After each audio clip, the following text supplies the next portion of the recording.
Bantu Abdina pimpin doanya nak. Siap gerak, hormat gerak, juga gerak. Sebelum kita memulai pembelajaran hari ini, marilah kita berdoa menurut agama yang terjadi. Nanti berdoa mulai. Berdoa selesai. Baik, dengan absensinya ya. Desi, hadir Bu. Ardina, hadir Bu. Tia, hadir Bu. Dina, hadir Bu. Diva, hadir Bu. Yuni, hadir Bu. Hadir semua ya. Ada nama yang belum Ibu sebutkan? Tidak ada Bu. Tidak, hadir semua ya. Oke. Baik, kali ini kita bakalan membahas teks puisi. Di pertemuan sebelumnya kita juga udah bahas puisi ya. Ada yang masih ingat? Kemarin kita bahas apa aja dalam puisi?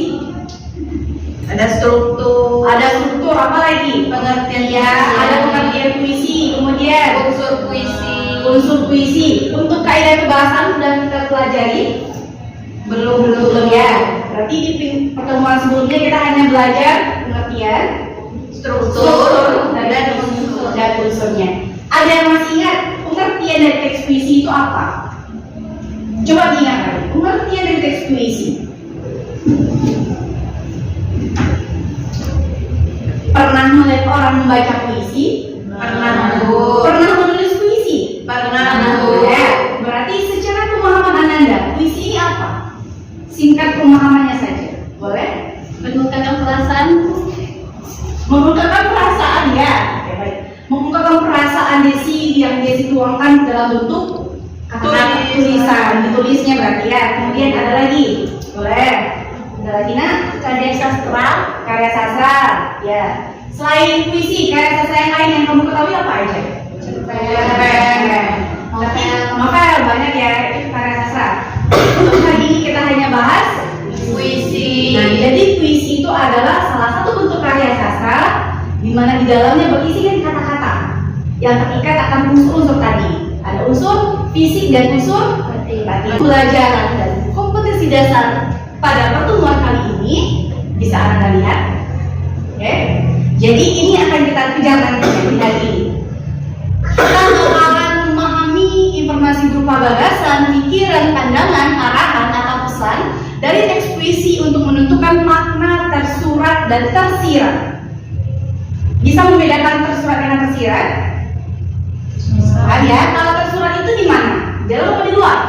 Di dalam. Kalau tersirat di luar. Oke, lanjut ya. Untuk kompetensi dasarnya melalui pendekatan saintifik dan modal pembelajaran, problem based learning dan peserta didik dapat menulis teks puisi. Jadi dari capaian pembelajaran dan kompetensi dasar ini nanti kita bakalan menulis puisi singkat. Ya. Ingat ya, di hari ini kita bakalan menulis puisi singkat. Jadi nanti Ibu minta Ananda untuk buat puisi singkat saja, satu lagu saja. Pertemuan sebelumnya kita juga udah bahas unsur batin ya. Jadi hari ini kita hanya memperkuat pemahaman kita saja terkait unsur batin ini apa. Ada yang masih ingat unsur batin yang pertama itu apa? Tema. Kalau di luar dari puisi, gambaran pemahaman Ananda, tema itu apa? Apa itu tema? Berkaitan dengan apa dia tema? Judul, boleh apa lagi? Apakah tema dapat dikatakan sebagai gagasan pokok permasalahan? Bisa.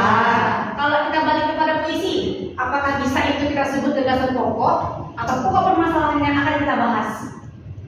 Contoh, kalau anak ibu sekarang lagi trennya apa ya? Untuk fashion mungkin yang perempuan.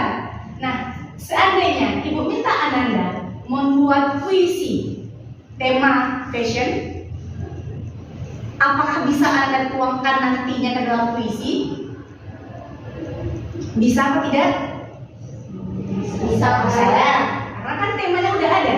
Jadi tema ini dapat Ananda kembangkan nantinya. Kembangkan, Ananda pilah-pilah kata-kata akan digunakan. Itu dia tema. Tema itu dapat dikatakan sebagai gagasan pokok. Pokok permasalahan yang diangkat itu apa? Itu dia tema. Oke, sampai sini paham? Paham. Lanjut. Adanya rasa. Nah, untuk puisi, karena puisi itu merupakan karya sastra, apapun karya pasti memiliki rasa di dalamnya. Rasa ini kalau pada puisi ya cenderung kepada si penulis senangkah dia, sedihkah dia, bahagiakah dia. Jadi rasa ini bisa kita rasakan ketika kita membaca puisi itu. Kemudian rasa ini bisa tertuang dari kata-kata yang digunakan oleh seorang penulis. Itu dia rasa. Bu, ya kalau menyukai dia termasuk rasa juga, Bu.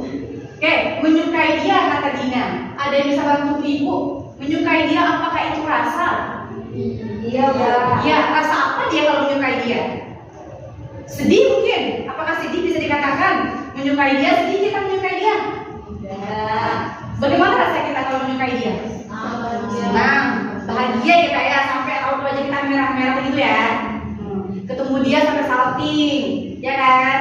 Malam nggak lihat dia, nggak lihat status WA-nya, galau, nggak tidur, kayak gitu Dina? Iya, Bu. Maklum lah ya, anak-anak sekarang biasa seperti itu ya. Itu termasuk juga dengan rasa. Berarti rasa yang dituangkan oleh artinya tadi itu rasanya senang, bahagia dia karena mengagumi seseorang. Nah, bisa juga yang disampaikan oleh Ardina tadi itu kan ada nih rasa kagumannya bisa dituangkan dalam bentuk karya. Ardina buatlah puisi mengagumi seseorang tanpa memilikinya. Kan anak-anak sekarang seperti itu ya. Ada apa namanya nih singkatannya STM, apa namanya HTS ya, HTS ya. HTS hubungan tanpa status itu kan anak-anak sekarang ya. Kaum Gen Z itu pasti kenal dengan HTS seperti itu dia. Itu dia yang rasa. Ada dua ya, tema rasa. Dua materi ini ada yang ingin dipertanyakan? Cukup ya. Oke. Kemudian adanya nada. Nada yang balik lagi. Nada ada yang kalau nada yang sedih nggak mungkin ya orang ngomongnya keras. Masa dia sedih ngomongnya keras? Kalau bahagia bisa suaranya pasti keras karena dia bahagia. Dia nada. Kemudian adanya amanat. Nah, banyak karya sastra. Apapun karya sastranya, apapun karyanya, pasti ada amanat. Amanat nih, apa amanat? Menurut Ananda, amanat itu apa? Pesan, Bu. Pesan goreng. Kalau menurut Diva, amanat itu apa? Pesan, Bu. Pesan juga. Kemudian karena amanat itu adanya pesan, adanya informasi. Informasi apa yang kita ambil? Pengalaman, pembelajaran apa yang bisa kita ambil dalam karya sastra ini? Karena ini kita bahas apa yang kita bahas hari ini? Puisi. Berarti amanat yang terdapat di dalam puisi. Sesuai dengan tujuan pembelajaran kita ini. Tujuan pembelajaran kita adalah memahami informasi makna yang terdapat di dalam teks puisi. Oke. Bisa Ibu lanjutkan? Bisa, Bu. Oke, baik. Kali ini Ibu akan menampilkan satu buah puisi karya Suparji Djokodarmono. Suparji Djokodarmono ya, merupakan sastrawan yang terkenal. Yang terkenal dengan puisi-puisinya. Biasanya ini anak-anak Gen Z ini yang suka dengan karya puisinya ini. Kalau yang Bapak Suparji ya. Nanti ini ada satu buah puisi. Satu buah puisi ya. Judulnya Aku Ingin. Perintahnya, instruksinya. Silakan Ananda pahami puisi ini. Oke, pahami puisi ini. Kemudian tugas yang keduanya, tuliskan di kertas satu lembar apa makna, apa hal yang dapat tercermin, tergambarkan dalam puisi Aku Ingin ini. Yang ketiga, setelah dituliskan, nanti Ibu akan meminta 2 orang dari Ananda untuk menampilkan hasil tulisannya. Bisa? Bisa, Bu. Oke. Jadi instruksi yang pertama apa tadi? Pahami puisi. Pahami puisi ini. Yang kedua, Cari makna yang terdapat dalam puisi. Oke, cari makna yang terdapat dalam puisi. Yang ketiga, Nanti akan ditampilkan. ya, Ibu yang pilih ya, 2 orang dari Ananda. Akan Ibu minta untuk menampilkan apa yang dituliskan. Menurutnya apa? Baik, Bu. Baik, setelah itu barulah nanti Ibu bulatkan ya pemahaman Ananda terkait puisi Aku Ingin. Baik, Bu, saya Ibu beri waktu 10 menit. Silahkan dipahami puisi ini. Oke, sudah? Sudah, Bu. Oke. Maunya Ibu yang pilih atau Ananda yang akan menentukan? Ibu yang pilih atau Anda yang ajukan tangan? Mau yang mana? Ibu juga boleh, Bu. Oke. Sebelum Ibu pilih, dari anak-anak Ibu semua, ada tidak yang mau duluan menampilkan apa makna yang tergambar dalam puisi ini? Saya mau, Bu. Boleh Ardina, boleh ke depan nak? Ke depan, Bu. Boleh. Baik teman-teman sekalian, makna puisi Aku Ingin yaitu menurut saya penyair ingin mengungkapkan cintanya dengan kasih yang tulus kepada seseorang dengan apa adanya dan tak perlu dibuktikan lagi dengan kata atau isyarat yang lembut. Bagus, tepuk tangan dulu dong. Makasih ya. Bagus. Itu menurut Ardina. Ada lagi anak ibu yang mau sebelum ibu panggil? Ya, tapi katanya tadi anak ibu berani-berani. Ayo, ada yang mau? Cynthia, boleh nak? Oke. Ya, ke depan nak.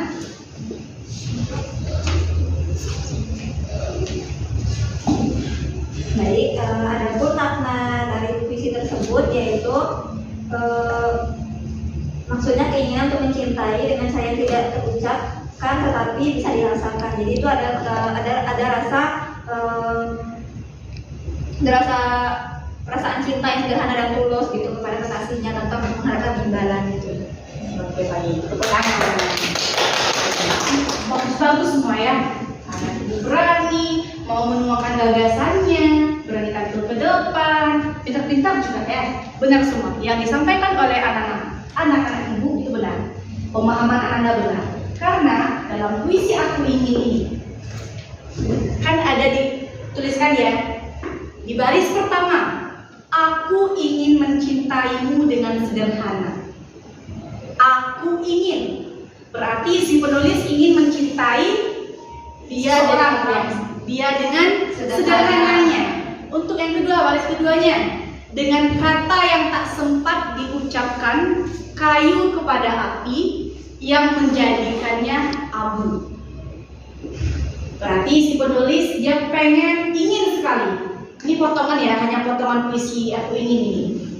Ingin dia mengungkapkan perasaannya. Dia nggak ingin orang lain memiliki si orang yang disukai ini.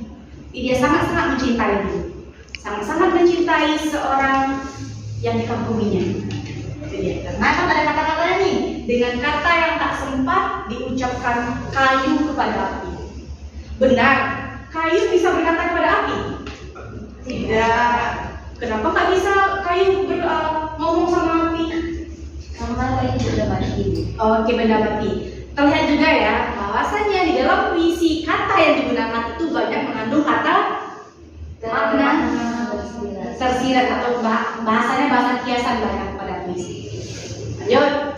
Aku ingin mencintaimu dengan sederhana, dengan isyarat yang tak sempat disampaikan awan kepada hujan. Balik lagi, awan kepada hujan. Awan bisa ngomong? Tidak. Hujan bisa jawab? Tidak. Urutin lagi ya, bahwasannya dalam puisi itu terdapat makna kiasan. Bahasanya itu bahasa kiasan ya yang digunakan. Apa gunanya Bu? Itulah gunanya puisi, untuk memperkuat makna, memperkuat perasaan yang dituangkan oleh si penulis dalam bentuk karyanya. Oke? Paham? Sampai sini paham? Paham, Bu. Oke. Sudah dua tugas kita ya. Terakhir, ada yang masih ingat apa tugas kita terakhir yang Ibu sebutkan di awal tadi? Apa Desi? Menuliskan puisi? Benar sekali Desi, menuliskan puisi. Nah, kali ini Ibu kasih Ananda waktu 5 menit. Silakan buat puisi cukup 4 baris saja. 1 bait. 4 baris saja, ungkapkan perasaan Anda hari ini. Terserah mau apa, mau bagaimana terserah. Bebas temanya. Kumpulkan tugasnya. Bantu Ibu kumpulkan tugasnya nak.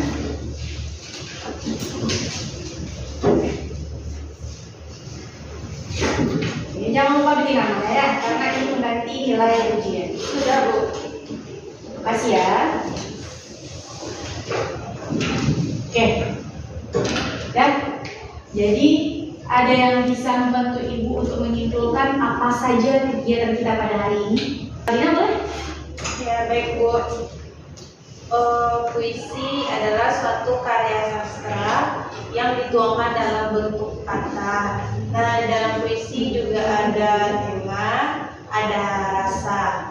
Nah, dari materi yang kita pelajari tadi berdasarkan puisi dari Sapardi Djoko Damono yang berjudul Aku Ingin, di mana di sana ada isyarat bahwasannya dia sangat ingin mencintai pasangannya tanpa adanya paksaan.